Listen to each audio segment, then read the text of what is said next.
What's up, folks? I'm up late and just thinking some thoughts. This is a continuation of my most recent video where I was talking about the importance of being trained and credentialed, especially when operating in really high stakes fields.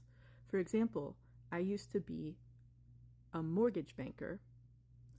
I've also trained as an EMTB, though I did not take the National Registry exam, but I did pass the skills course and the education course with high marks. Did fine on all of it. I just didn't take the National Registry exam because I was in college and I wasn't going to be able to work as an EMT. I just wanted the skills.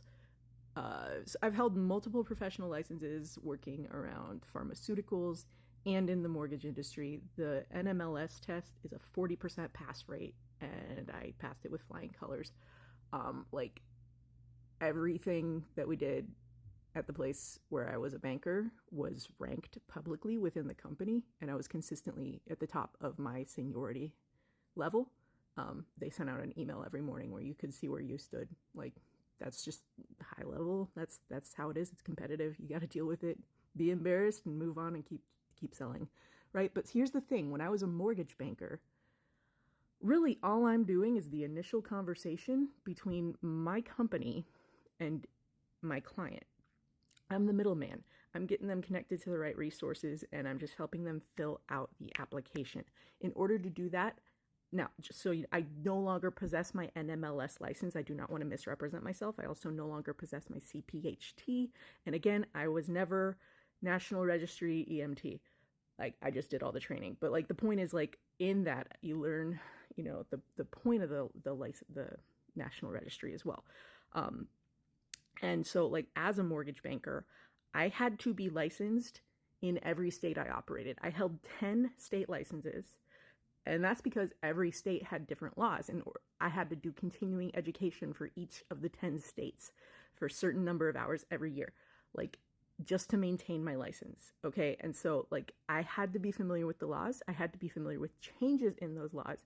This was an issue of liability for not accidentally getting someone to commit fraud. If I advised them wrong,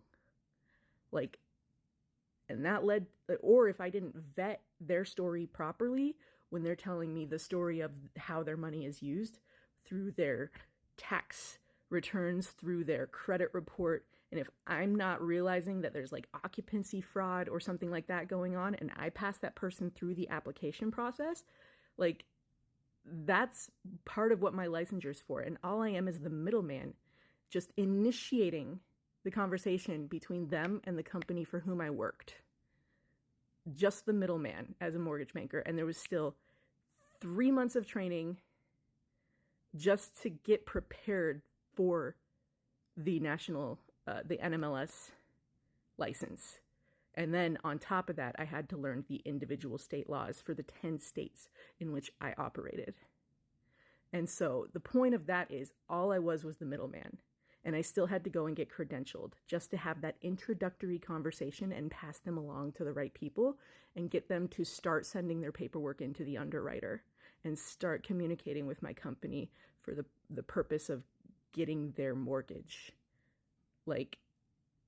I was just holding their hand along the way. I'm not the person really actually giving them the mortgage. That's the company I work for. That's why they call mortgage bankers mortgage brokers, because we're really just brokering the deal between the two parties that are actually making the deal, at the end of the day.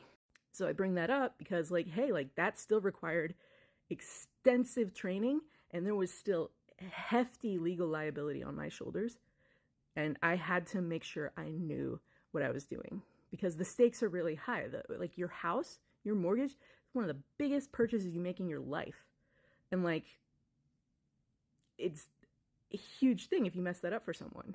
So just to be able to get on the phone and interview someone about their finances and hear the story of their financial situation, and then recommend them to the resources they need, whether that be a government loan or blah, blah, blah, different types of, variable or fixed 30-year, 15-year, we didn't do HELOCs or balloons or anything, but like just to know the different types of resources that I could recommend to them, which differed state to state as well, like, and differed situation to situation. And some of them are like depending on your location, and there's a whole bunch of stuff, just in order to be the person to recommend them to the potential resources they could then apply for. I had to have a license.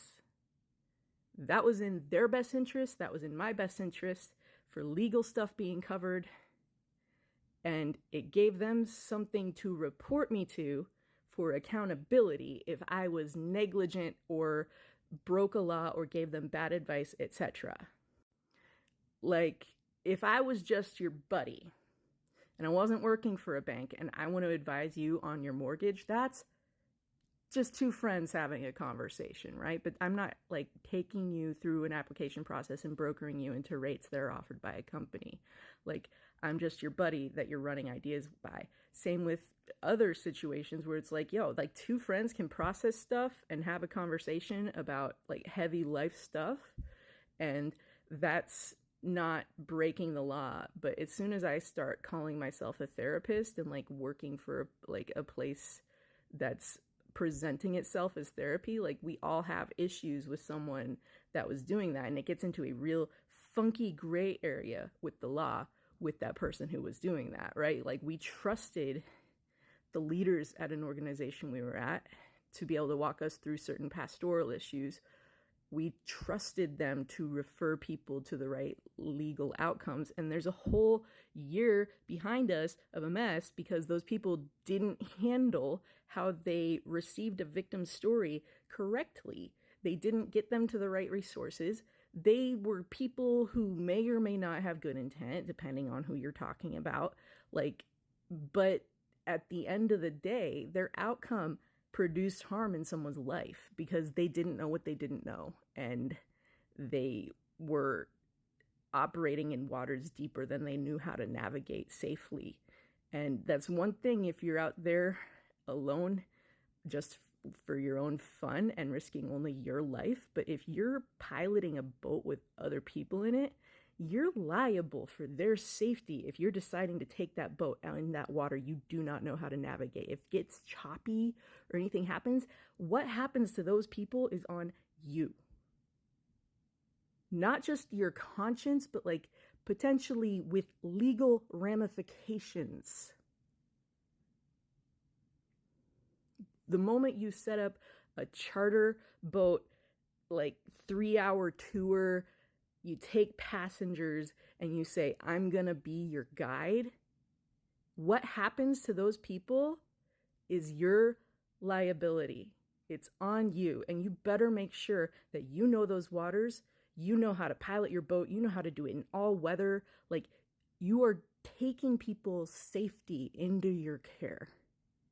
Your good intentions don't matter. Your passion for boating doesn't matter. You are opening yourself up to a legal liability, and you better know the laws for each state. And how is your health? How is your health? What if you are having a heart problem or something, or whatever, like relevant health issue to whatever it is that your boating company or your whatever it might be that you are opening up yourself to assist the public through an experience. And perhaps you have health related issues that actually make it unsafe for you to be the person piloting that boat.